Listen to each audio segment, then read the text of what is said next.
Hey, what's up, y'all? This Eli from Renegades TV. Right now, I'm out to chill with y'all and watch this little documentary thing about Bob Marley. You feel me? I think they have his kids or one of his son or whatever. You feel me? Talking or whatnot. And let's check it out with me, all right? And if y'all don't know, I'm a big Bob Marley fan. Like real talk. Like behind me right now, like in front of me, it's like a big Bob Marley poster or whatnot. Like you see in the background right there, it's a lion. You feel me? You know, Bob Marley represent, the Lion of Judah, all that. But I'm a big fan, so I just want to check this out with y'all. I never watched it before or nothing, so just vibe with me. We're gonna talk through it and chill.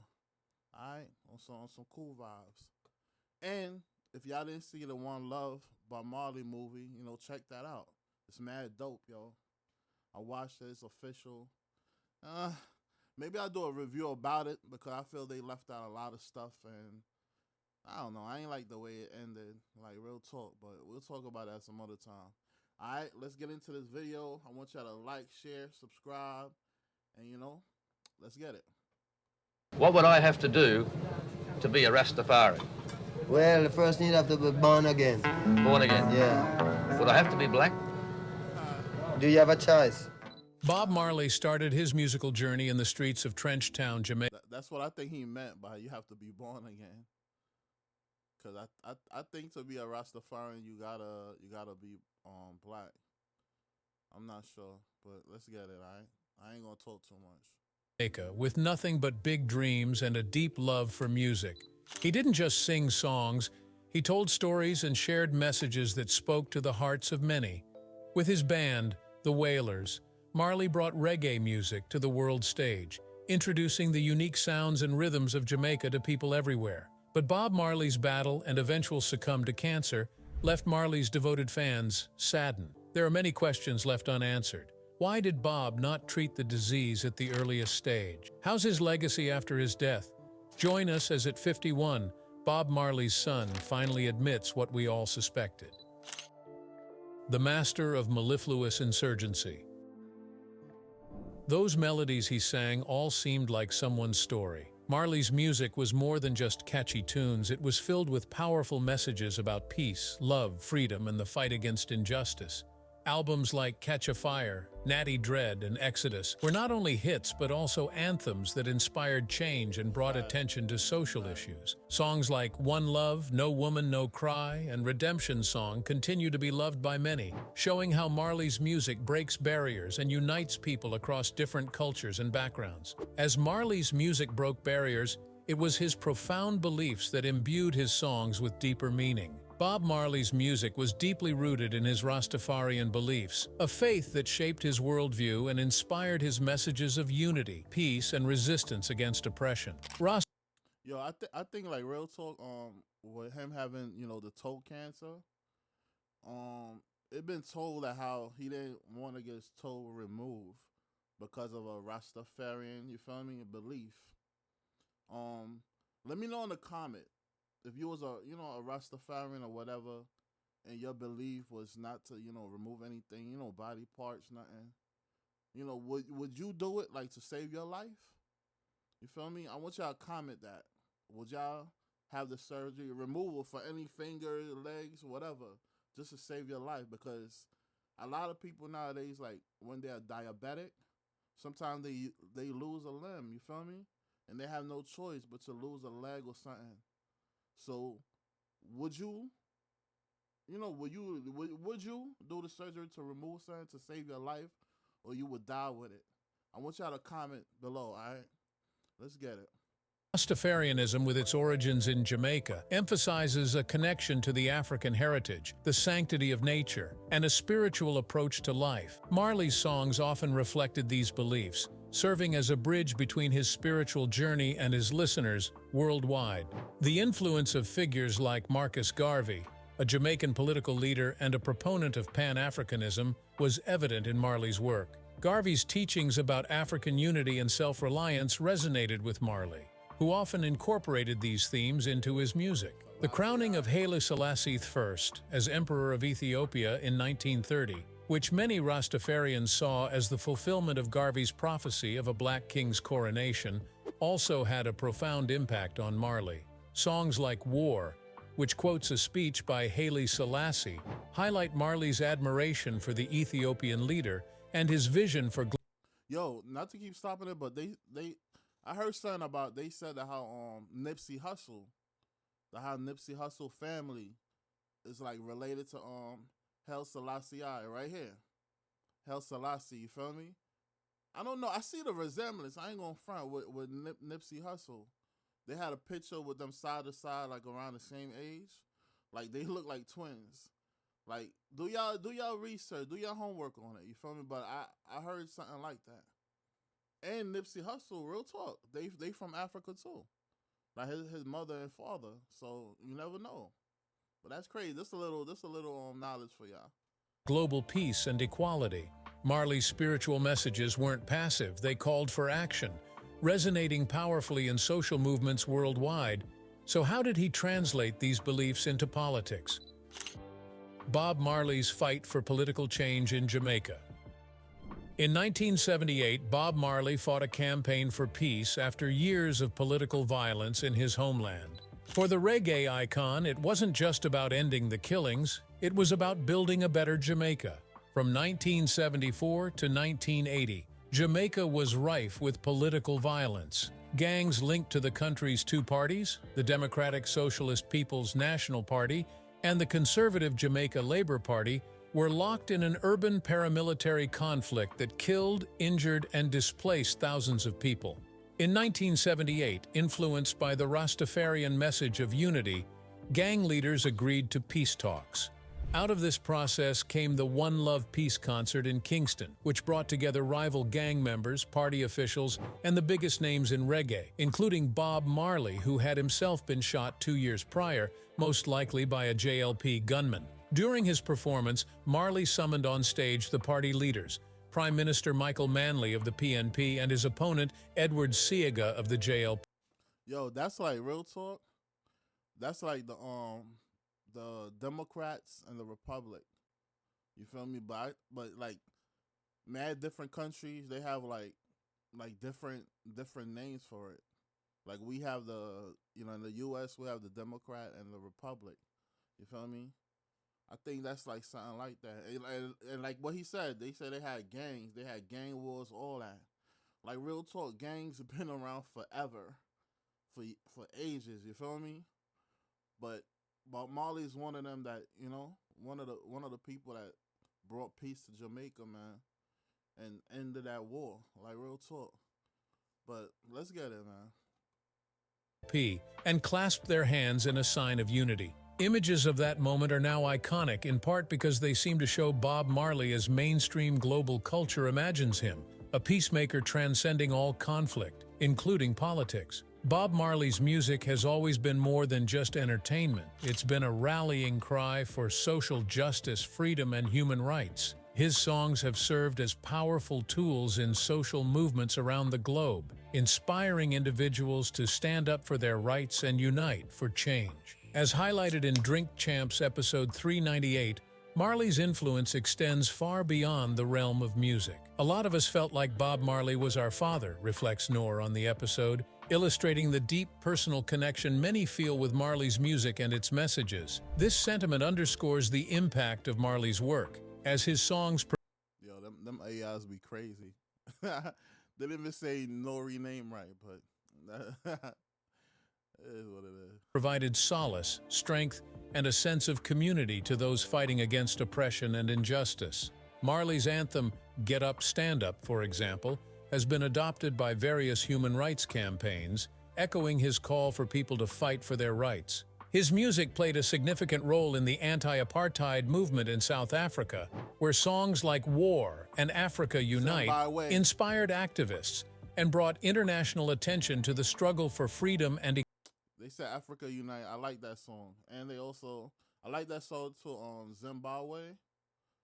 It's ill, man. The global reach of Marley's message of unity and resistance is a testament to his enduring legacy and social movements, but all of it lasted for a short while. What happened to Marley? From benign to malignant. In July 1977, he was diagnosed with a type of malignant melanoma under the nail of his right big toe. Contrary to urban legend, this lesion was not primarily caused by an injury during a football match that year, but was instead a symptom of already existing cancer. Unlike other melanomas, which usually appear on skin exposed to the sun, acral lentiginous melanoma occurs in places that are easy to miss, such as the soles of the feet or under toenails. Although it is the most common melanoma in people with dark skin, it is not widely recognized and was not well publicized in Africa then. You want to know why? Like, real talk, they said with the cancer he have, it came from, if y'all don't know, Bob Marley is biracial. His mother is black and his father is white. So they said that how the form of cancer that, you know, he passed away from is from his white side, from his father. That's just, you know, a little knowledge of whatnot that I know. He rejected his doctor's advice to have his toe amputated, which would have hindered his performing career, citing his religious beliefs. Instead, the nail and nail bed were removed and a skin graft was taken from his thigh to cover the area. Despite his illness, he continued touring and was in the process of scheduling a 1980. I never knew that about the skin thing from his thighs to his foot. My thing, if you went that far to remove skin from your thighs to put, you know, to your toes, to be honest with you, man, I would have just cut the damn toe off. You feel me? You already took skin from your damn thighs to put down there to your toes. Cut this shit off. But like I said, it probably went against his religion. But, excuse me, but quick question. If they took skin from his thighs, right, that's removing something, right? Ain't that part of, like, you know, going against his religion too? Leave a comment, man. You know what I mean? Once again, do y'all think he should have did the toe surgery that would have saved his life? 80 World Tour. The album Uprising was released in May 1980. The band completed a major tour of Europe, where it played its biggest concert to 100,000 people at San Siro Stadium in Milan, Italy. After the tour, Marley went to the United States, where he performed 2 shows at Madison Square Garden in New York City as part of the Uprising tour. He collapsed while jogging in Central Park and was taken to the hospital, where it was found that his cancer had spread to his brain, lungs, and liver. His last concert took place 2 days later at the Stanley Theater in Pittsburgh, Pennsylvania. On the 20th. Yo, you see, that's why I didn't really like the movie, because they didn't explain that about he was in New York jogging. Mad information. I think the movie is only like an hour and 20 minutes or an hour and 30 minutes. Like, come on, they should have really did more with that movie. And not to put him on blast and shit, but I feel like with the movie, they should have like got into details about, you know, more of his kids and, you know, like he was a ladies' man. You feel me? He had mad baby moms and all that, but I feel they could have got more into that. And they didn't even bring up the fact that in the movie, I'm not even gonna ruin it. But let's get back to this. Feel me? Stuff that they didn't put in a thing about him jogging in New York and shit. While jogging in Central Park and was taken to the hospital, where it was found that his cancer had spread to his brain, lungs, and liver. His last concert took place 2 days later at the Stanley Theater in Pittsburgh, Pennsylvania, on the 23rd of September, 1980. The only known photographs from the show were included in Kevin McDonald's 2012 documentary film, Marley. Did you know that you could be making life-changing money on Instagram and it doesn't even require you to have a lot of followers? But the things I'm going to share with you in this video. Damn commercials. Shortly afterward, Bob's health deteriorated as his cancer spread throughout his body. The rest of the tour was canceled, and Bob sought treatment at the clinic of Josef Eisels in Rottach-Egern, Bavaria, Germany. where he underwent an alternative cancer treatment called Issel's treatment, partly based on avoidance of certain foods, drinks, and other substances. After 8 months of failing to effectively treat his advancing cancer, Marley boarded a plane for his home in Jamaica. During the flight, Marley's vital functions worsened. After landing in Miami, Florida, he was taken to Cedars of Lebanon Hospital for immediate medical attention, where he died on the 11th of May, 1981, age 36, due to the spread of melanoma to his lungs and brain. On the 21st of May, 1981, Jamaica and the world said goodbye to the legend with a state funeral. The world mourned, not just for his musical genius, but he is also considered a global symbol of music, culture, and identity. Marley was born on the 6th of February 1945 at the farm of his maternal grandfather in 9 Mile, had simply died too soon. The pain of the loss of this legend reverberated across the entire world. Bob's family meant a lot to him, and his legacy is still being carried on by his children. Yo, that's mad young to pass, yo, 36. Damn, yo. That's crazy.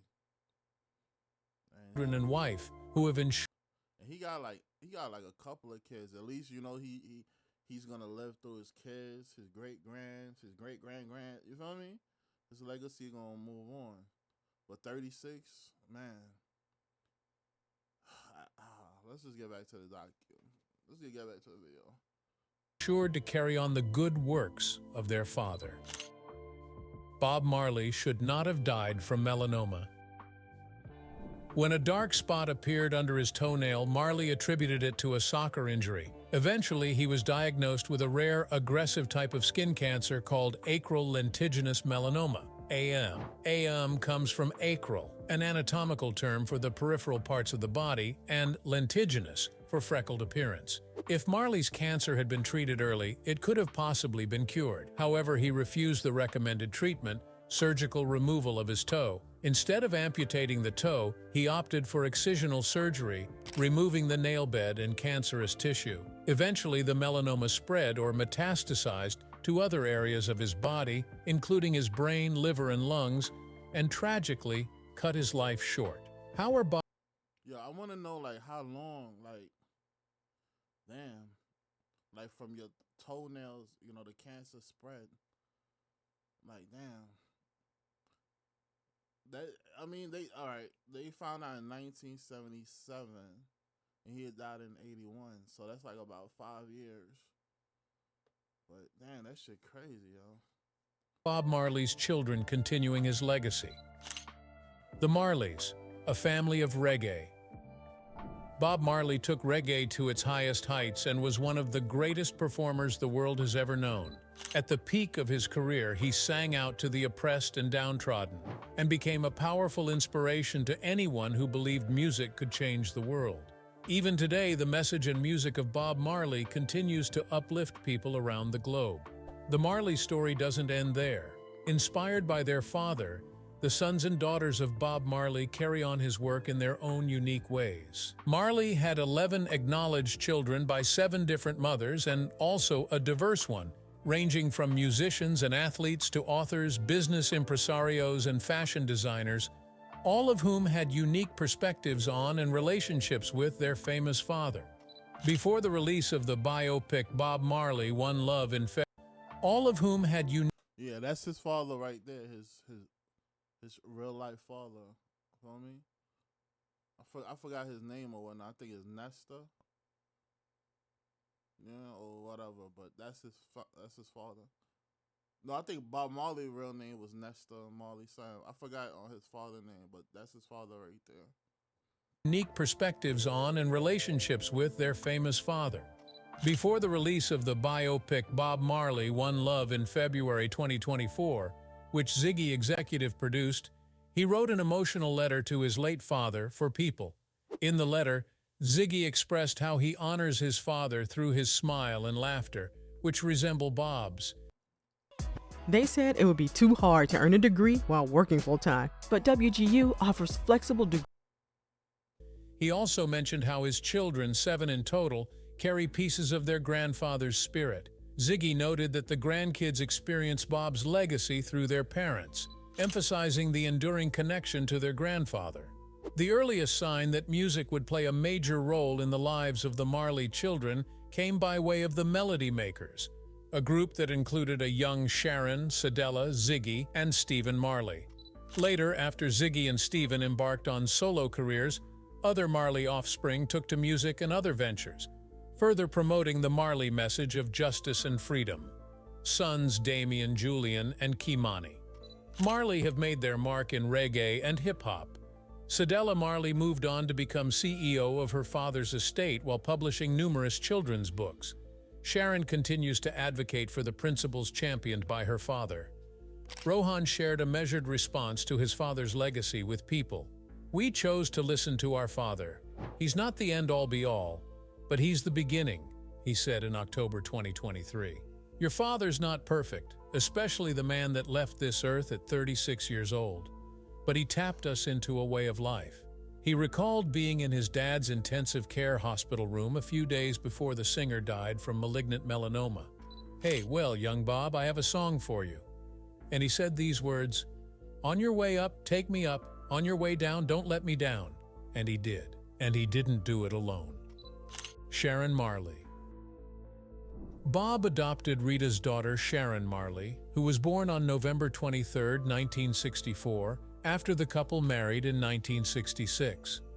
Sharon began making music when she was 12 years old and created the band Ziggy Marley and the Melody Makers in 1979 with 3 of her siblings. The band toured the world, released 10 albums and won several Grammys. Sharon also worked for her brother's record label, Ghetto Youth United. Her passions have also extended beyond music and into caregiving and education. Sharon founded the Total Care Learning Yo, she looked like her mother. Like, real talk. She looked just like her mother. Center, and she has been an advocate for Montessori-style teaching. She also cares for her 4 children, Donisha, Inglemar, Matthew, and Peter Shane. Cedella Marley. Cedella Marley was born to Bob and Rita on August 23, 1967 in Kingston, Jamaica. She was a member of the Melody Makers and eventually expanded her horizons into other art forms, appearing in movies including 1989's The Mighty Quinn alongside Denzel Washington and 1993's Joey Breaker. After the Melody Makers' journey ended in 2002, Cedella became CEO of Bob's record label, Tough Gong International, and began to focus on fashion design. In addition to her own clothing lines, Cedella teamed up with Puma to design Jamaica's track and field uniforms for the 2012 Olympics. Like, y'all know Bob Marley, he loves soccer. And like Puma, real talk,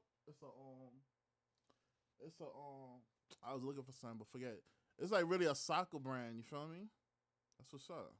Including for decorated sprinter Usain Bolt and Olympic-inspired looks for fans. "I said this to Usain, it's the first time Dad is actually going to the Olympics," Cedella recalled in a video on the Bob Marley YouTube channel. "And you're going to be wearing him on your shoulder." That wasn't the last time Cedella would collaborate with athletes in a huge way. In 2014, Cedella donated to Jamaica's women's soccer team, the Reggae Girls, through the Bob Marley Foundation, effectively saving the team from dissolving entirely. After a difficult start, the team disbanded again, but Cedella resurrected them once more in 2016. 3 years later, the Reggae Girls became the first women's soccer team from the Caribbean to qualify for the FIFA Women's World Cup. "It's a choice that the girls have made to play, and we should give them an even field to go out and kick the ball," Cedella told ESPN in 2019. "Football is freedom." That's a quote from Bob Marley. Cedella's business savvy, as well as her love for design, is something she has in common with her late father. He started his own record label. He was one of the handful of Jamaicans at the time who actually owned their own pressing plants. He wasn't just pressing his own records, but other Jamaican artists too, she told Rolling Stone in 2014. He was the first one to design and wear a Bob Marley t-shirt. He was very savvy. He believed in owning everything that could make him succeed in whatever it was he was doing. Cedella married David Minto in 1993, and the pair have 2 sons, Skip and Soul Rebel. David Nesta Ziggy Marley. Perhaps the best-known Marley after Bob, David Nesta Ziggy Marley, was born to Bob and Rita in Kingston on October 17, 1968. Ziggy began playing music at a young age and sat in on Bob Marley and the Wailers' recording session.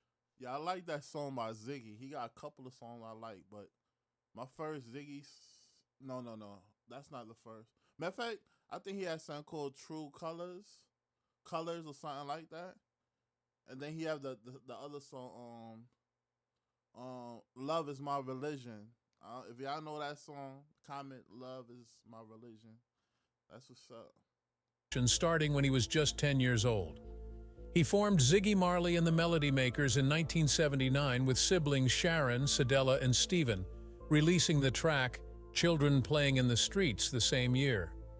Bob wrote the song for the group before his death, and they donated all the royalties from the tune to the United Nations during the International Year of the Child. Wow. My father was the one who got us into music. He's the one who wrote the first song that the Melody Makers ever sang. He was the one in the studio recording it, putting down guitars on the track. Yeah, I never knew that. That's dope, man. Like, real talk. And the first concert we did as a group was a concert my father was at. Ziggy told Rolling Stone, "A father-son relationship is very deep, and it's a spiritual thing also. We share a certain spiritual foundation. My father, myself, my brothers, and my sisters. So that word means exactly what I'm supposed to be doing. I'm doing," he added. With their father's inspiration, the Melody Makers took off in earnest in 1984, 3 years after Bob's death, and performed throughout Jamaica. They released their second album, Play the Game Right, in 1985, and the group continued releasing music, netting 3 Grammy Awards from 8 nominations before breaking up in 2002. Ziggy continued making music, releasing his debut solo album Dragonfly in 2003 and winning his 4th Grammy for his 2006 solo album Love Is My Religion. In 2010, Told ya. Love Is My Religion. That's my shit. Ziggy won a Grammy for Best Musical Album for Children for Family Time, which featured some of his siblings as well as his mom, Rita, Jack Johnson, Willie Nelson, and Paul Simon. In total, Ziggy has won 8 Grammys from 15 nominations. Damn. Ziggy lives in Los Angeles with his wife, Orly Agai, with whom he shares a daughter, Judah Victoria, and 3 sons, Gideon, Abraham Selassie, and Isaiah Sion. Ziggy also has 3 children, Bambata, Justice, and Zuri, from previous relationships. Robert Robbie Marley. Robert Robbie Marley was born on May 16, 1972, to Bob and Pat Williams. He has maintained a low profile, but he spoke to Collider in 2012 about his father, describing him as quiet, patient, strict, and added that Bob was a teacher and a father, not just to us, but to all. Robbie also said that being Bob's son was a blessing. It benefits. There's no negative in that, he said. The same year, Robbie revealed that his favorite song of his father's was Redemption Song. Mine too. I'm Frederica, I'm 33 years old, and I've been using Kickoff for 1 year. It was just a few dollars. Rohan Anthony Marley. Oh, that's the son, Rohan. That's the son that's I think I think they got divorced, but he was with Lauryn Hill. That was Lauryn Hill's husband. I think they divorced now. And right now his son got a big single, YG Marley. You feel me? He remade his grandfather's song or whatnot. I know y'all heard it all over the internet. Moon. I forgot the name of it, but YG Marley. Look out for him. That's Lauryn Hill and Rohan, their son together. Rohan Anthony Marley was born in Kingston on May 19, 1972, to Bob and Janet Hunt. He played college football alongside Dwayne Johnson and Ray Lewis at the University of Miami, and later played professionally in the You know who Dwayne Johnson is? The Rock. I think, yeah, that's The Rock. Canadian Football League for the Ottawa Rough Riders. In 2009, he founded the organic coffee farming business Marley Coffee, and 2 years later, he launched the House of Marley line of headphones and audio equipment. Rohan has been married twice. First to Geraldine Cawley, with whom he shares son Nicholas "Nico" Marley, a former NFL linebacker, and daughter Eden. He was also in a relationship with Lauryn Hill from 1996 to 2009, and they share 5 children. This shit crazy. Why they show a white girl instead of Lauryn Hill picture? This is the shit I be talking about. Mad disrespect. Zion David, Sella Louise, Joshua Omaru, John Nesta, and Sarah.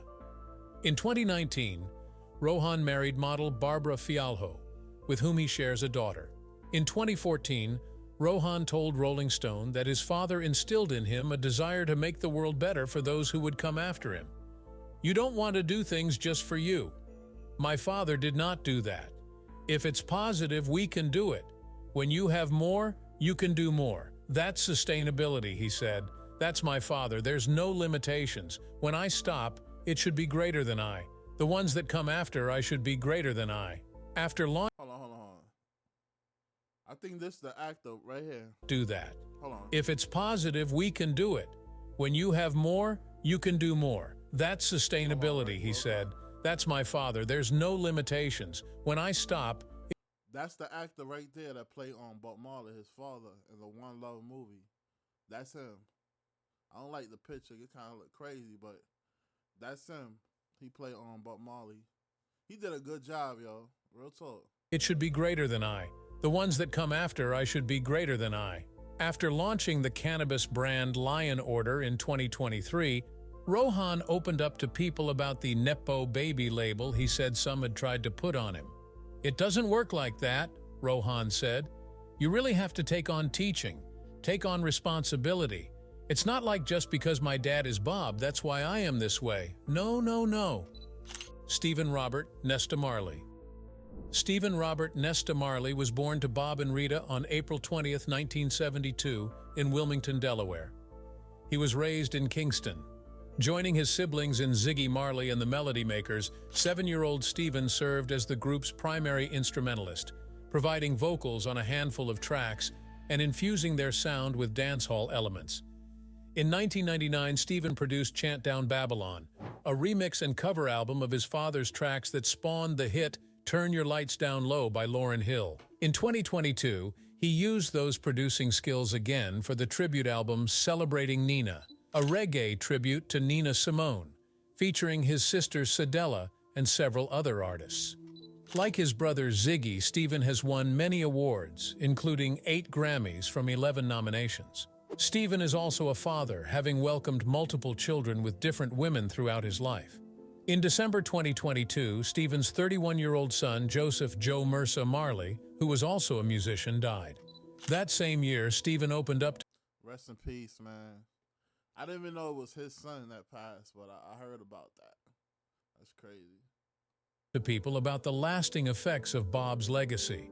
"My father's music was his greatest gift as an artist.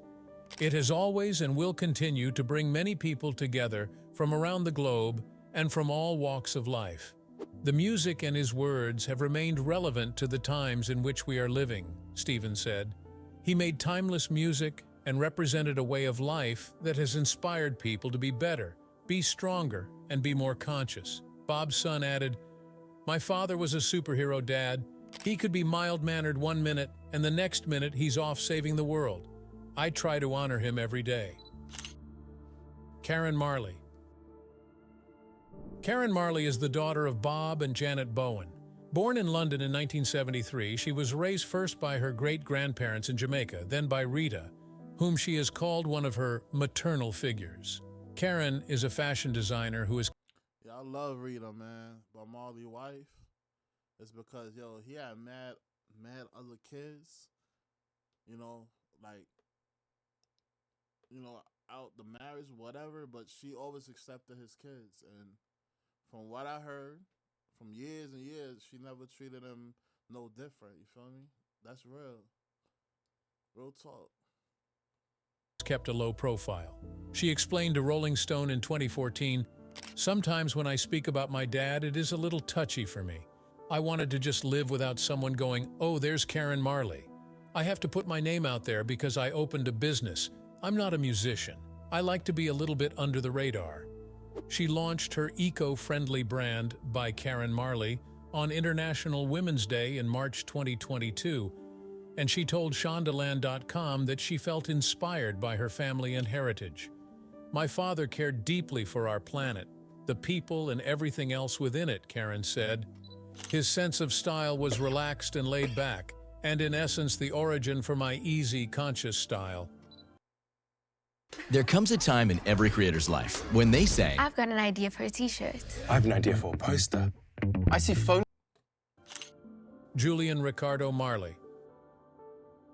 Julian Ricardo Marley was born in London to Bob and Lucy Pounder on June 4, 1975, and grew up dividing his time between Jamaica and the United Kingdom. A largely self-taught musician on instruments including the guitar, bass, keyboard, and drums, Julian has credited his partly British upbringing for much of his success. I feel privileged to be part of the musical roots that my father laid in England, he told 247 magazine ahead of his 2010 UK tour. I look forward to relating the cultural gifts and musical creations that he has bestowed on me. Julian has released several albums, starting with his debut in 1996. Despite also working in the music industry, Julian has said he doesn't feel pressured to live up to his father's fame. Damian Robert Nesta Marley. Everybody know him. Damian. Remember he did an album with Nas? I think they did like 2 albums together. And y'all know that song. Welcome to Jam Rock, where them niggas also like Santa Cry, Big 45. Y'all know the song. He got mad other songs too. Let's just get it. Damian Robert Nesta Jr. Gong Marley was born on July 21, 1978, to Bob and the jazz singer Cindy Breakspear. His nickname is an offshoot of Bob's nickname, Tough Gong. Damian began pursuing music when he was just 13 years old with a band called The Shepherds, but the group broke up within the next few years. In 1996, he released his debut album on his family's Tough Gong label, Mr. Marley, which was co-produced by his brother Stephen.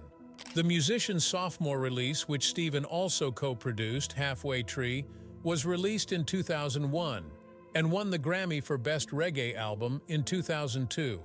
The same year, Kimani was nominated for Many More Roads. Damian made history at the 2006 Grammys when he became the first reggae artist to win 2 Grammys in the same ceremony.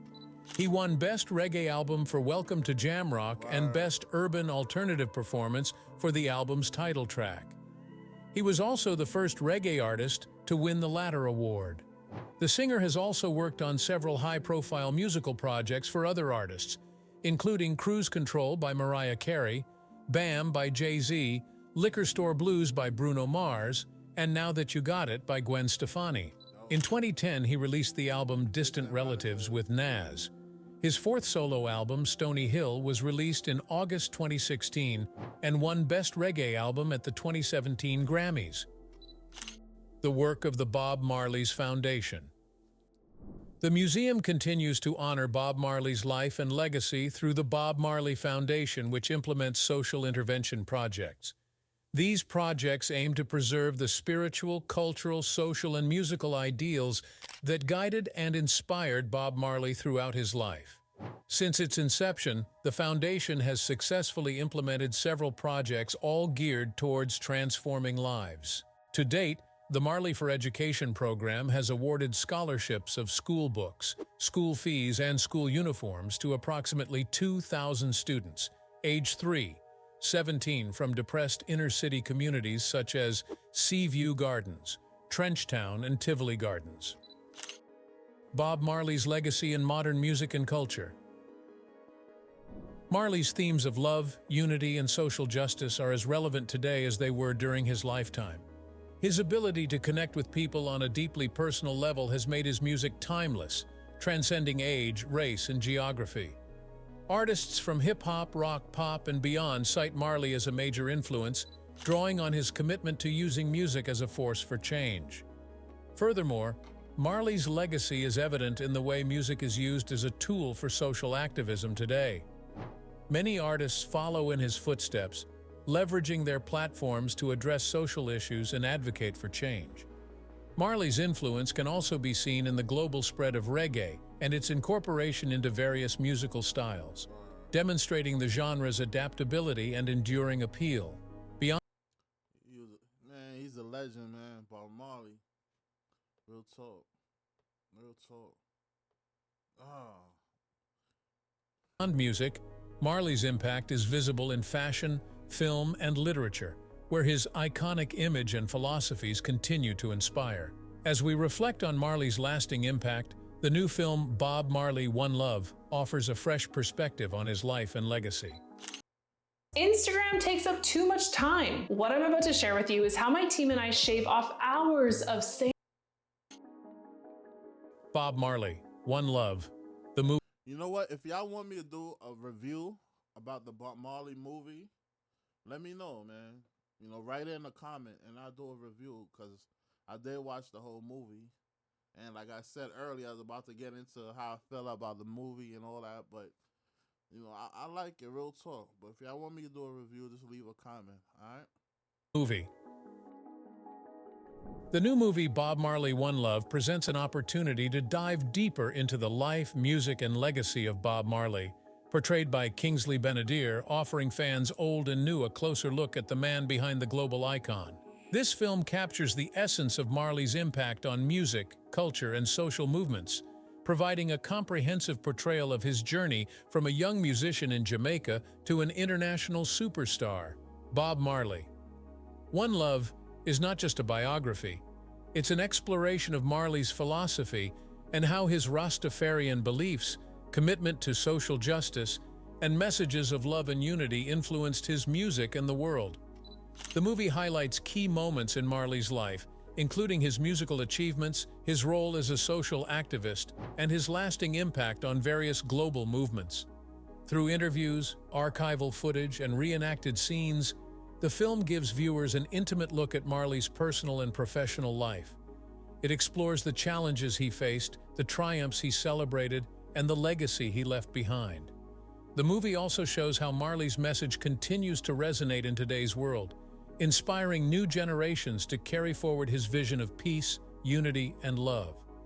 Bob Marley's journey from the streets of Trenchtown to becoming a global icon is a testament to his enduring legacy of love, unity, and resistance against oppression.